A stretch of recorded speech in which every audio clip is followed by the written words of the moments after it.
Everyday people working 9 to 5, saving up that money, trying to survive, investing in the future, trying to be wise, to be money heroes. Yeah. Hi, I'm Nik Johnson, host of Everyday Money Heroes, and I've reached early retirement. I'm here to provide information on how to obtain financial independence and inspire you through sharing stories of everyday people who are turning knowledge into freedom. That hustle, always reaching for the sky. We wanna be money heroes, never gonna shy.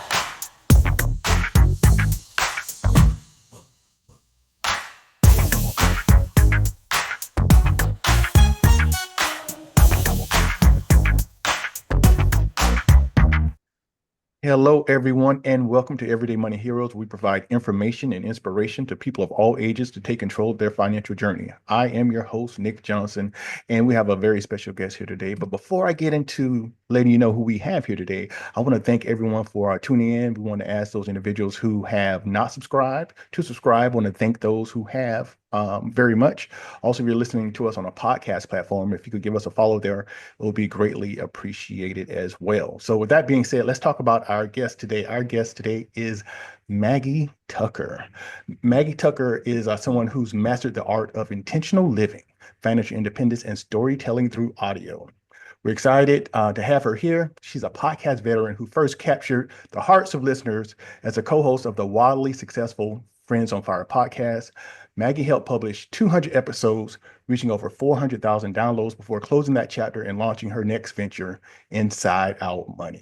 After 2 decades in corporate America, holding roles in e-commerce, marketing, and leadership, Maggie made the bold move to enter early retirement in 2022 at the age of 41 alongside her husband, Greg. In Atlanta, Georgia, they're raising 3 daughters and fully embracing the early retired lifestyle that they've worked hard to create. Maggie's passion include minimalism, travel, running, and yes, even spreadsheets. Today, she's here to share insights from her journey, what early retirement really looks like, and how living with purpose from the inside out can change everything. Let's welcome Maggie Tucker to the show. Hello, Maggie. Hi, Nick. Thank you so much. That was a lovely welcome. Oh, thank you. I try to, kind of, it's hard to squeeze so much awesomeness into like a few seconds. And We so I was doing, squeezed a lot in, so thank well, you. thank you. I tried, let's see, let me kind of talk about the origin story of Maggie. And so some of the stuff you might know, Maggie, and some of this you don't know. Okay, so I learned about fire in 2020. And so I went down a rabbit hole. And so I went down a rabbit hole, and one thing led to another one. And then I crossed a Camp FI session that you did. And you were talking about how it was almost like talking about fear. Yeah. Right. And so I was like, man, this is pretty cool. And then in that you mentioned your Friends on Fire podcast. So I went back and I started binging. I mean, I went hard. I went into it and was like getting everything.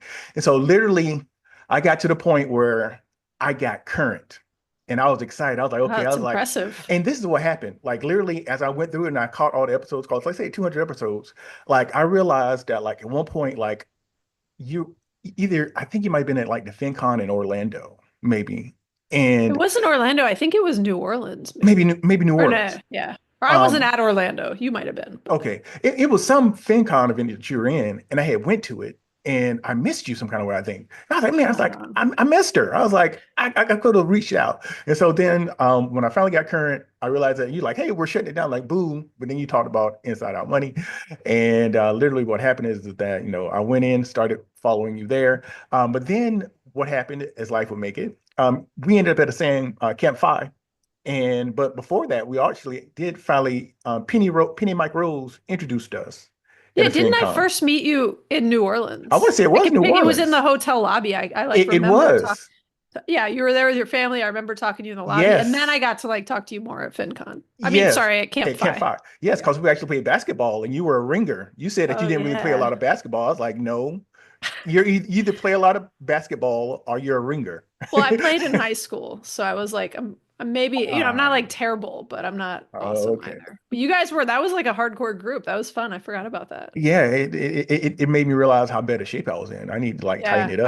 yeah, that was a A lot of cardio, a lot of running back and forth. It was. So I saw you there, and this is the interesting thing about it. And I've come to this realization that a lot of times, and maybe I was speaking to somebody else, and I know who it was. Typically when you're on a platform, it's you share a lot of stuff about yourself. And so the people who are listening don't really have the opportunity to kind of reciprocate.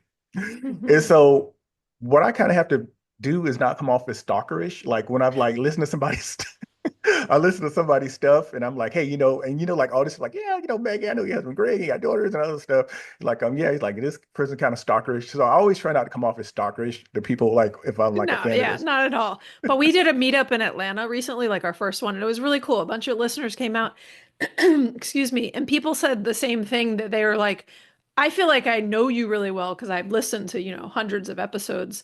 Mhm. And so, but then I'm like, well, cool, I don't know you. So like, tell me more, Yeah. but they talk to me as if they know me, and I'm like, that's great. I just don't know you yet. So Yeah, it's wild. So it is cool. I try to, make sure that I don't put off the stalkerish vibe. But what we want to do here today, Maggie, is that we've had a few guests on the podcast or on the show, and you are our first guest to have, kind of crossed that line from working towards financial independence and retiring early to actually being there. And so really I feel as though you have a very good kind of insight and perspective that you can provide to us. And also being with the different flavors of fire.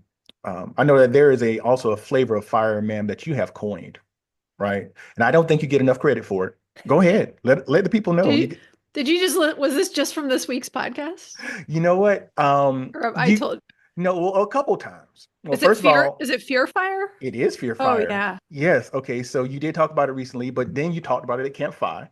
Yeah. But then also, I experienced it myself, as far as, in my transition. And so there's like almost this kind of situation that goes on with like, okay, you've put in all this work. And now it's time for you to reap the reward. And now you struggle to actually go ahead and do it. And so I want to Yeah. also get your perspective on that as well. Because I mean, when we talk about fear, fire, we should automatically think Maggie Tucker. Because I mean, that's you. I Yeah. mean, you put it out there, forget this chubby and fat. Let's talk about the Yeah. fear. The Fear Fire is not it's not one of the ones where there's like a dollar amount to it, where it's like Right. Coast and Fat Fire and Lean Fire, there's some like math behind that definition. hmm The Fear Fire is, yeah, more just about your mentality of it doesn't matter how much money you have. If you're too afraid to actually pull the trigger and do the, re part of FI, and you're hmm just afraid of a bunch of things related to money. It's why I coined the term. It's funny. It's actually funny because this week's episode is on the different types of FI. This week's Inside Out Money episode, hmm which is this is mid-April, is on the different types of FI. And I was joking to Andrew on it that I was like, I've been trying to coin the term fear fire, but it's not really catching on. So Yeah, I know. I heard that and I was like, no, I was like, that's a problem. yeah. What can we do here? I was like, It's you know not what? exactly something you're like striving to be, but it is something if you have it, it's like something you have and you're trying to get rid of. It's. It is true. So we will definitely, we'll dig into that a little bit deeper. But first, you've achieved fire. And so I guess my question to you, Maggie, would be, what was the turning point in your career where you realized that early retirement just wasn't a dream? And that's something that literally you could achieve? Because I think oftentimes individuals only think that retirement is a particular age. And they think, hey, I'm not old enough to retire. But what did you realize, like, you know what, I don't have to be, Social Security age to actually be able to retire, that I can actually do this earlier than most of what society believes. Yeah, that is a good question. It was not one turning point for me, hmm right? So it was, first off, I think the first time I even learned about financial independence stuff was through Rich and Regular. So Kirsten and Ah, Julian, hmm they worked at the same company as me. And so I knew about their blog like really early on. And I like to hmm think I was one of their first avid readers and probably one of the only ones in the company that was like, or I would say only, but that was really like into it and like had a very similar, very like-minded, I would say.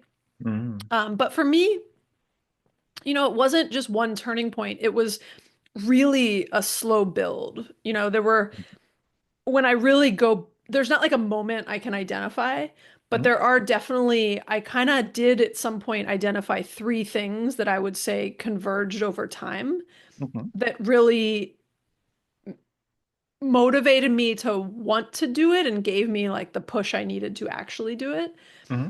And it was that I was just in a very demanding job and I was tired and burnt out. And, it wasn't just a job. Part of it was the actual job, and part of it was just like me and my personality and the way I work, because it's very hard for me to set boundaries and separate work and personal. And I put too much of myself into work, and that's a me thing. But also if the job demands it, then I'm a great candidate for them because I'll Hmm. put, more than I should into work. And another one is I just was having all of these like life is short kind of carpe diem moments Hmm. where, I, knew some people like my dad died. There were some other people that I, not super close to, but that died at a young age around me. And I had recently had kids and was just realizing more and more that I want to be doing other things than like sitting in an office all day. Like Hmm. my definition of success, I will say, evolved and changed. So there was a time when all I wanted and all I thought would make me happy was, this career and this job and, obviously other things in life too, but that was a big piece of it. And it's like once I got that, I started realizing that wasn't, the mountain I wanted to climb, if you will. There was to use Arthur Brooks' term, there was a second mountain I wanted to climb. And the third thing was I just started realizing I actually had the money to do it. And that I Okay. wasn't that far. I didn't have all the money to do it, but I was like close enough and had been good enough financially and had managed without even knowing that fire was a thing or Hmm. that FI was a thing earlier in my life. I had been somewhat frugal. I had not inflated my lifestyle. And in my mid 30s, I started to realize, hey, like my husband and I, if we really buckle down for the next few years, like we had a deferred compensation program at work.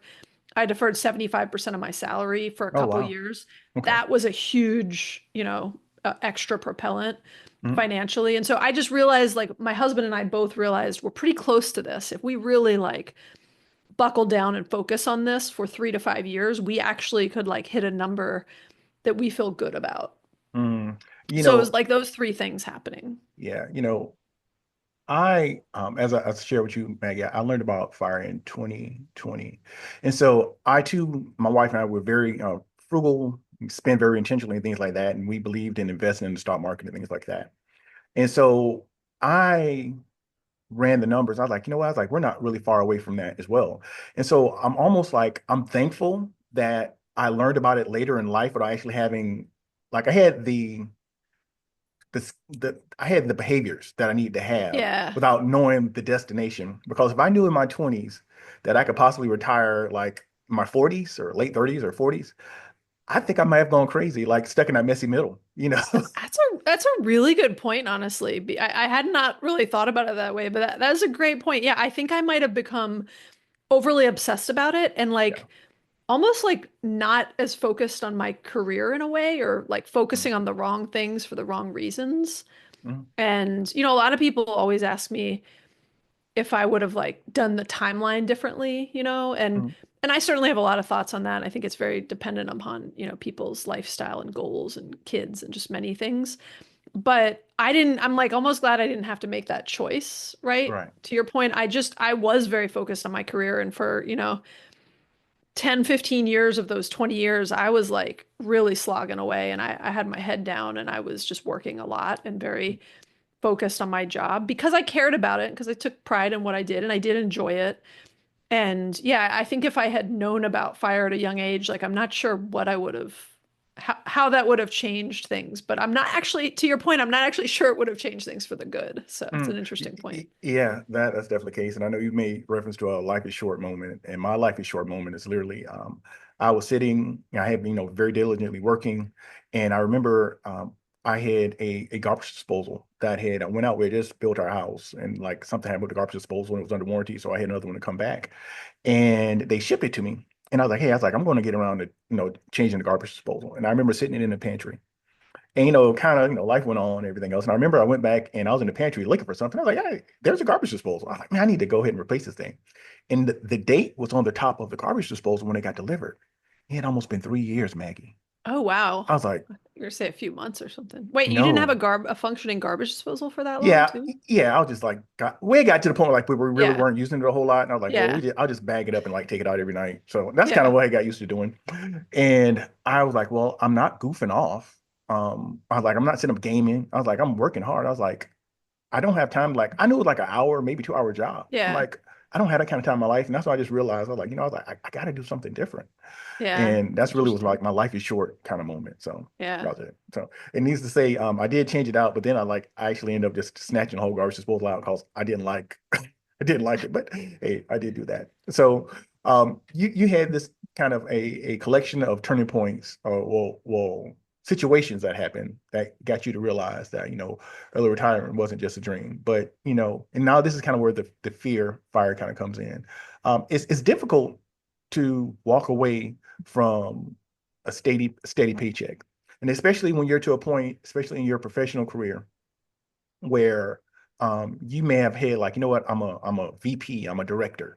I'm making way more money than I thought I would ever make. I'm considered to be a leader in the space. Um, but I'm going to walk away from all of that that I've worked so hard to obtain to kind of go and pursue something else. So I guess how did you deal with it? And also, this is kind of a segue also into the fear fire, where people get into the one more year syndrome. Because I know I Hmm. found myself in one more year, and Yeah. I know for a fact I was like, this is not what's going on. So kind of what you hit the turning point, but what was like kind of the like kind of line in the sand, like what I was like, this stuff is great, but what can I do to be okay with stepping away with this? Yeah, that is a great question, Nick. Similar to what motivated me to have that goal, I think the final decision to make a move and actually like quit my job was also an amalgamation of like a bunch of things. It wasn't like one day where I was like, I've had enough. Hmm. I I mean, stated that well. Like I was at the peak of my career, right? I felt very like almost like irresponsible or like this is wrong to leave something that many people would, give up a lot to have and would seek this and define this as success. And I thought about my parents and I'm like, I made Hmm. way more money than my parents ever made. And only one of my parents went to college. But both of them had like good, steady jobs. One of them worked for themselves, one of them worked for another company. But they, what I was doing and the amount of money I was making was like way more than anything I came from, right? I'll put it that Hmm. way. And so, yeah, it felt very irresponsible to walk away from it. But, it wasn't one moment. COVID helped a lot, actually, even though, I Hmm. mean, not to make light, COVID had a lot of uh, short-term and long-term bad things for society and for the world. And, many Hmm. people lost their lives. For my early retirement journey, it was a good thing in the end, right? Hmm. It gave us a taste. Like all of a sudden, we got two people in our house that myself and my husband that went from commuting to a job every single day. Maybe we'd work from home like one day a week when we had some appointments or something, to being at home all day. And our kids were at home. So we all of a sudden had like, we didn't have commutes. We didn't have commutes. Our kids were home with us all day. We had a lot more, like, we were still working a lot in the industries that we were in during COVID. We didn't have like a break, Hmm. but it was just like a very big change in lifestyle for us that we were home all day. We could just go take a walk in the middle of the day. I could take some phone calls from a walk. I could, everybody had the excuse of, well, I was like, I'm like homeschooling three kids at home right now. So both of our jobs were very flexible in understanding of the fact that we were dealing with our kids at home, like everybody was at the time, or most people. And so we just had a little bit of a taste of like a different lifestyle and freedom. And that motivated me to go to like 80% work. Like I negotiated a 4-day work week at one Mhm. point for my last sort of year and a half, I think. And but I think that was one of the biggest things that really was that like we got a taste, but there wasn't one moment. I mean, I remember Greg saying to me, like we would go on walks a lot and we would talk about stuff and I'd like, you venting about work, whatever, just that you've got too much going on. And I'd be like, oh, what if we did this? And what if we, like we should leave now? We should do, when's going to be a good time? And at one point he's such a like nice, polite guy, but he said something to me like, look, like kind of just make a decision. I don't Mhm. remember the way he said it, but like you like I'm happy to listen to you just like talk about this every day, but why don't you like make a decision? Mhm. And so I did, and we eventually, I don't even remember all the details of it, but like we thought it'd be fun to pick a day together. So we picked a day.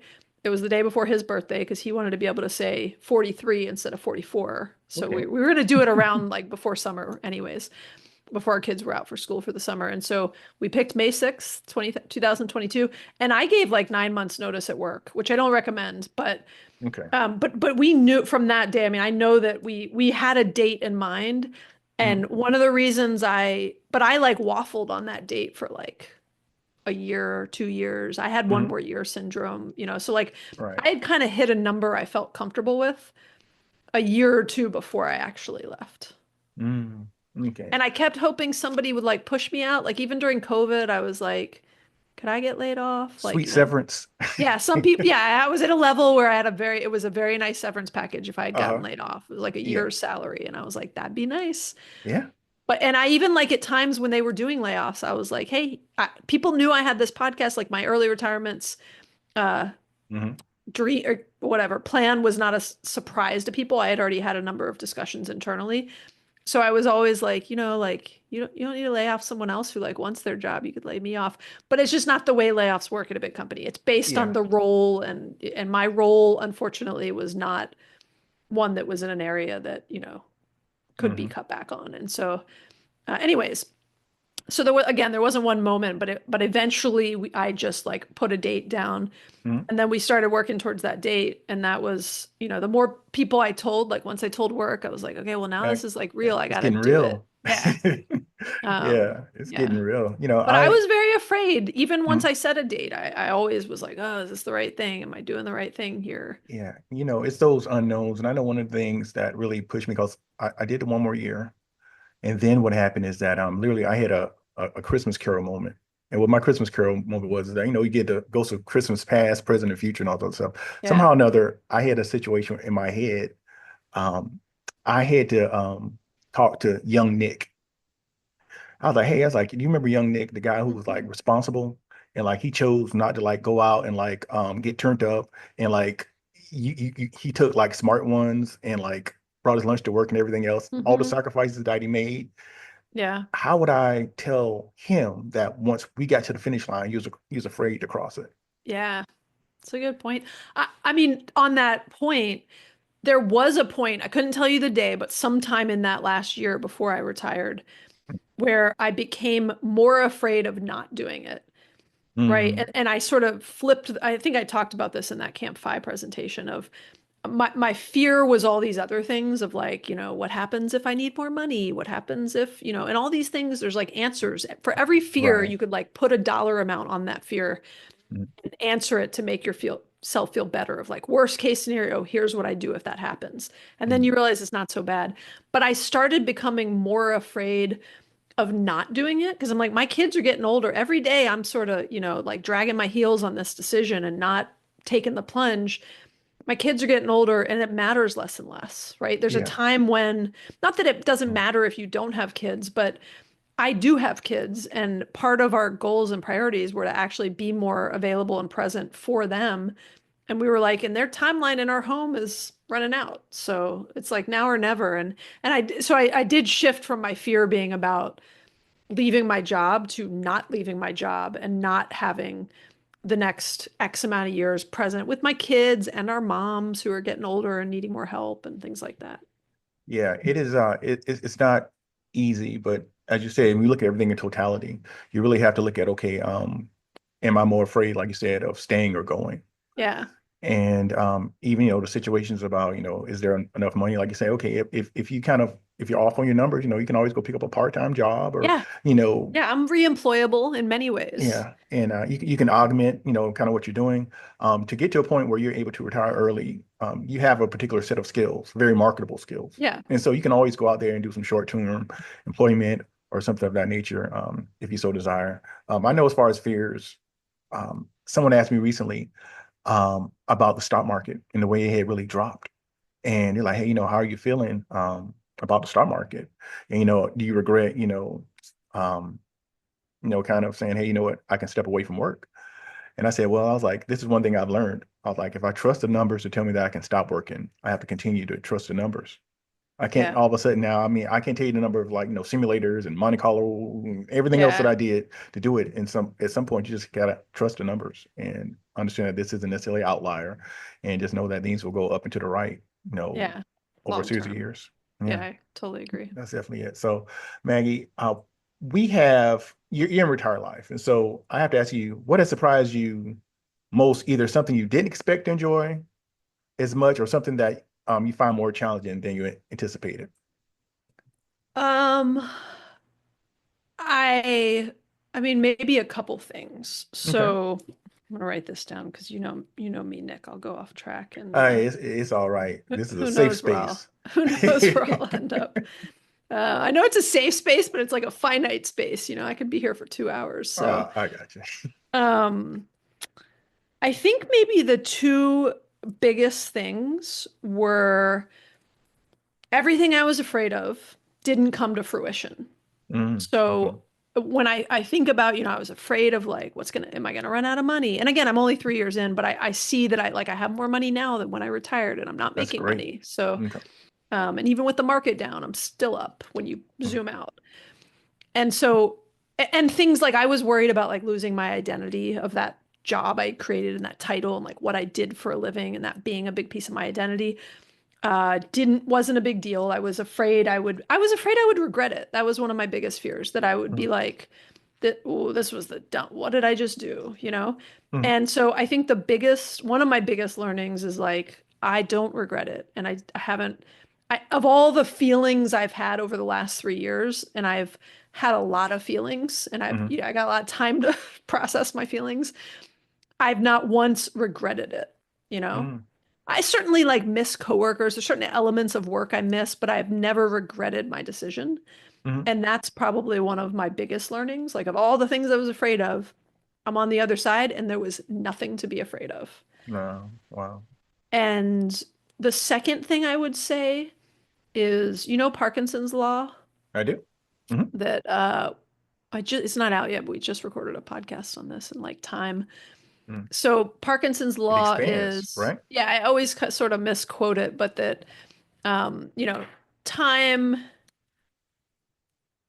let me get it right so I give it justice, right? Work expands to fill the available time, right? Hmm. So I was working, 40, 50, sometimes 60 hours a week at different times in my career. And I thought, oh, post-retirement, I'm gonna have so much time. I had I still have it, this long bucket list, all these things I want to do. I have just scratched the surface on That all bucket the list. things I want to do. Yeah, I do not have enough. I still feel like I don't have enough hours in the day, right? And Hmm. I'm like, how did I used to hold a full-time job? I'm just having trouble. I mean, trouble's the wrong word, but like my days are full, I'll put it that way. Yeah. I thought I would have a lot more free time than I do have. Now my time is, you know, very, very flexible and I have a lot of freedom and autonomy over my time, with the Mm. exception of like, I have kids and so that removes a lot of autonomy of, Right.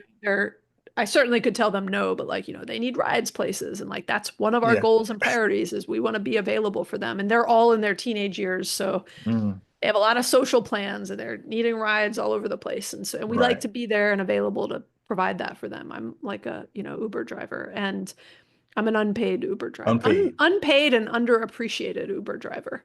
Uh, But let's tighten it up, anyways, ladies. Show mom some love. yeah. But they're great. But so I think my biggest a big thing too is it's just, I've had to learn to better structure and plan my days and my time because all the things that were good about work and kind of made me successful is, I had goals and I had deadlines and I had structure and I had a cadence and a rhythm to how my days went. And when I got into early retirement, it was just like open. And I mean, Greg and I Mm. had this feeling of we finally we couldn't put a name on it at first, but we finally were able to call it ennui, which is like a feeling of listlessness Okay. and kind of dissatisfaction from like just from like just having like an unclear of what you're doing here now, and like this is Mhm. it's a big transition. And I had been warned by a lot of people that it's a big transition, and don't just think it's going to be like, unicorns and rainbows on day one. And I'm Mhm. glad I'd gotten that. I got that advice from a bunch of people at Camp Fi actually, and it was so helpful to hear because Okay. Greg and I were mentally prepared for like you're not just magically going to be like happy on day one. Mhm. And so I think, aside from like there was nothing to be afraid of, it's just the idea of, how I manage my time and how I still like am, productive, but in the way I want to be, set by my own goals and priorities.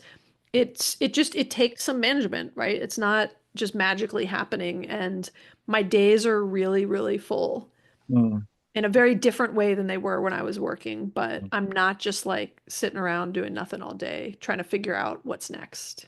Yeah, you make reference that your days are full, but they're also fulfilling, Yeah. correct? So I think that's kind of the difference that sometimes we're at work, our days are full. Sometimes it Yeah. might not necessarily be that fulfilling to us. So that's Yeah. great. And I know one of the things that I tell people, I was like, days go by fast. I was like, I promise, I feel like when I was kind of sitting there, behind my keyboard, that the days would just like go by so slow. It'd be so long. Now it's like, I get up, take the kids to school, I go to the gym, I come back home. It's like literally, I feel like I sit down, it's time for me to go get the kids. I'm like, where'd the Yeah. time go? So like, it goes Yeah. really fast. And it's kind of to reference also what you said, Maggie. You said that at this particular point, one of the fears that we have is around net worth, and that you're actually now it's like it's accumulated to more than you had when you stopped.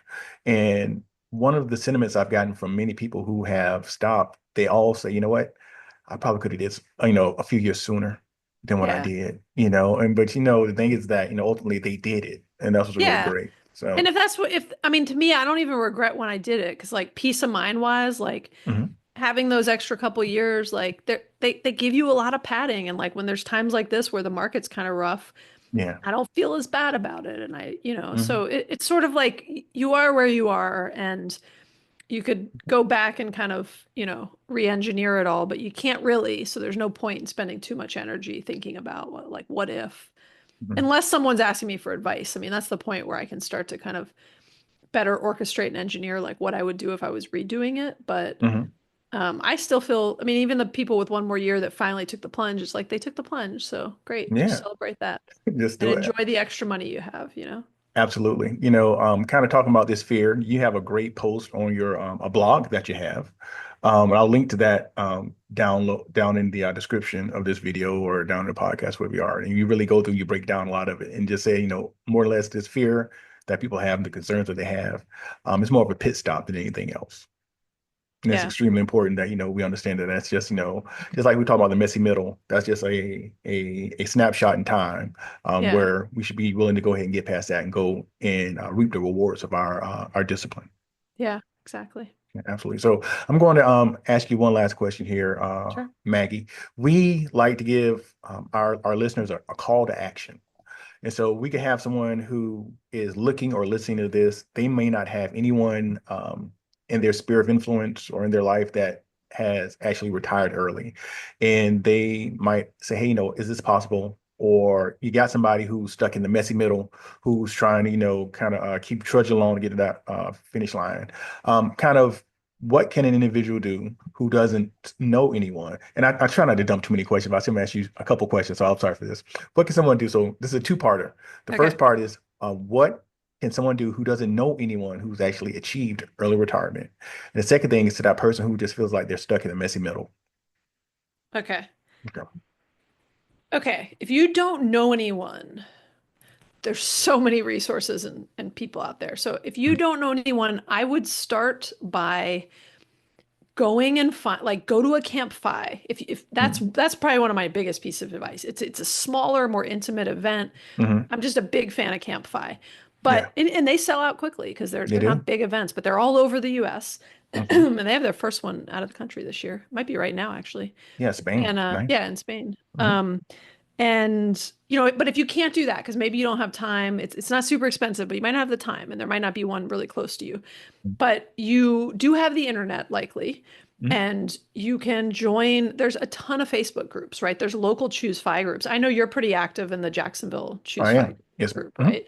That's one of the like best run Choose Fi groups in Yeah, the shout outs to Brad and Rebecca. yeah, hey Brad, who I met at Camp Fi and love. I've seen them Yes. many times. Mhm. And so go join a local Camp Fi, sorry, a local Choose Fi group if there Mhm. is one in your city. If not, there's the bigger Choose Fi group. There's a lot of Facebook groups. Mhm. There's Reddit groups. I mean, there's YouTube videos like your channel you can Mhm. follow. There's podcasts like Inside Out Money. And set out money. Um, you have a podcast too, right? This is Yes. a podcast and a Yep. yeah, and so like yours, there's tons of different free available resources I mean, obviously there's like books and stuff too, but if you want to find community, you can find community through a podcast. Like I've met you and other people like through this podcast. Mhm. And you can do the same, like be vocal, like reach out to someone and say, hey, I'm coming through your city. There's so many ways if you're a little bit proactive about it to find and meet other people that are on the FI path Mhm. using the internet, and it's all free. So that's great. And then if Mhm. you want to spend a little bit of money and time, go to an event like Camp Fi and you'll supercharge it overnight. Okay. And then, the messy middle, I actually get a lot of questions about this because people are like, it's just like the slog of just you got a goal, you got a date, but you're just, continuing to live things. I would say like just it's easier said than done, but like just do your best to enjoy the journey, right? Like in some ways I actually look back to when I had a really clear goal in mind, even though I was like working a lot, there was like a lot on my plate. When I had a date and a goal, I was almost happier than when I just was like, I don't know what's going on. Maybe someday I'll retire, like, so enjoy and appreciate that, like, maybe you're in the messy middle and you don't have a date set, but like, set a date. It doesn't have to be firm. It can move, it can evolve over time, but like, put some placeholders and milestones in place where you have something that you're working towards. And that I think can kind of make the quote messy middle more exciting because it's part of the journey and Mhm. you're it's like the mile markers on the I've never run a marathon, but a half marathon, right? It's the mile markers at a marathon, right? Like you Mhm. you get excited when you start to see those different points.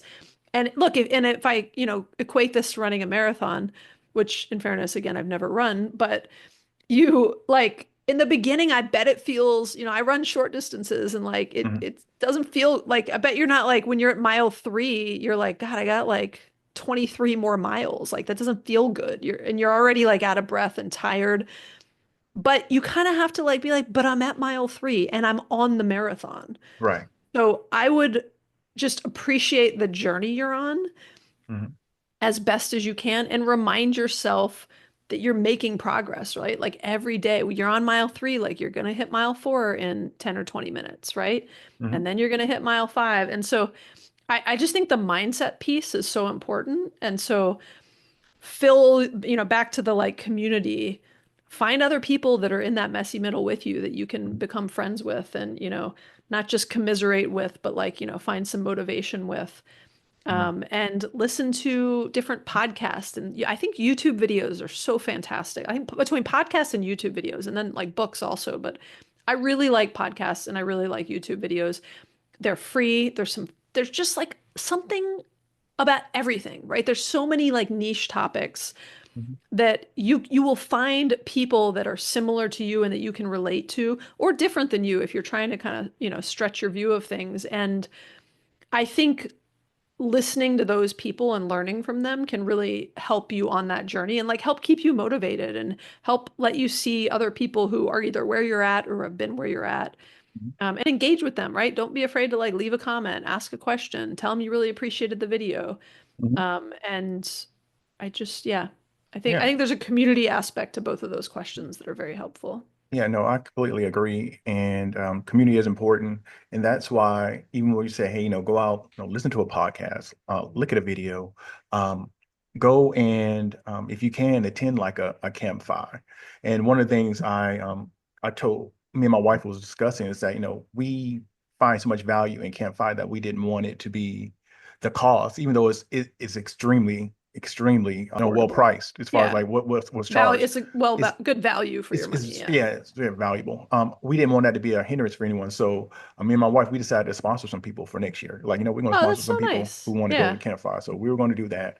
That's Also awesome. you talking about the community. One of the things that I started doing kind of like in my phase two is that I started doing these community financial independence discussions. We're literally like once a quarter we go out, we rent out a library, and we literally go out and say, hey, you know what? Do you know what financial independence is? What it can lead to? Because once a lot of people, you don't know what you don't know. So at least you can go out and get exposed to it is extremely important. So we try to do that. But also you talk about mindset.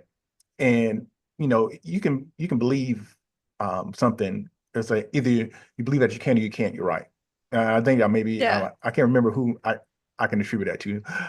But it is correct. And so that's one of the things that you really want to focus on, your mindset, because you have to, believe that you can do it. And Yeah. it's extremely important. And that's also where that community comes in, because when you can see people who do it, you can align to those Yeah. individuals, and it helps you to know that, it's actually possible. So what I want to do here, Maggie, is thank you for your time, man. Now, Yeah. first of all, we know that you had the Inside Out Money podcast, great show. You have some revolving guests on there with you as well. So, what's the best way for the folks, including Inside Out Money, to continue to follow you and get to know what you're doing in the space of financial literacy and kind of your post RE achievement? Yeah, I would say just, the podcast is the best way. You Mm. can find it anywhere you listen to podcasts. It's called Inside Out Money. And I recently started a Substack, and so I'm trying to Oh, okay. post about once a week and just sharing different thoughts about early retirement and just lifestyle and money stuff. So Okay. I'm new into that, so it's whatever I'm thinking about Yeah. that week, really. So is your Substack, is it like just Maggie Tucker, or is it Inside Out Money on Substack? How does I it think work? you can do either because it's like Okay. me writing as Inside Out Money, so it's both of them. Oh, You can okay, find nice. it either way, basically. All right. I'll make sure to Um, link to that information down in the description. I'll definitely link to Inside Out Money. And yeah, and just before I don't want you to like say goodbye before I say thank you to you also, Nick, me? because yes, for having me on, but also for just like doing what you're doing. I remember meeting you in that hotel lobby in New Yeah. Orleans. And you were just like, you have such great energy. And then I remember getting to spend time with you at Camp Fi, but like you have such great energy and just a passion, I think, for helping and for providing good resources and content. And like even what you Oh, said you and your wife are doing of like sponsoring Camp Fi, like that's an awesome thing to do. And I think the, you know, I always am like, whether people are interested in FI specifically, like the idea of FI or FIRE, mhm. everybody should just improve their finances. And so to Absolutely. me, there's just all sorts of content out there that's, I don't know, just influencers out there that are pushing people and putting stress on. I see like the content some of my teenagers are looking at Oh, sometimes, and yeah. it's like, it's, I don't want to, I'm not knocking it, but it's like pushing them in a direction to, towards consumerism and just like attaining things that I don't think are like what matters in life. But I can't tell a teenager that. They got to figure that out on their own. Yeah. But like the type of thing you're doing and focusing on, I think is Mhm. just incredibly valuable to the world right now more than Mhm. ever. So I appreciate Oh, you putting your well, time and energy thank into you, it. Maggie. You made my day. I appreciate it. So thank you very much. You're welcome. Yeah, no, I appreciate it. Hopefully our paths will cross again really soon. And I'm always up in Atlanta, so we can maybe connect there, or Yeah, definitely. in another campfire or some other kind of event. So thank you again so much. I would ask our listeners and our viewers to go out, support Inside Out Money, follow and watch whatever content that Maggie puts out there on Substack. And we invite you to come back here whenever we put out content. Finally, in closing, my name is Nik Johnson. And as always, I want to remind you to trust the process. Have a good day. Thanks, Nick.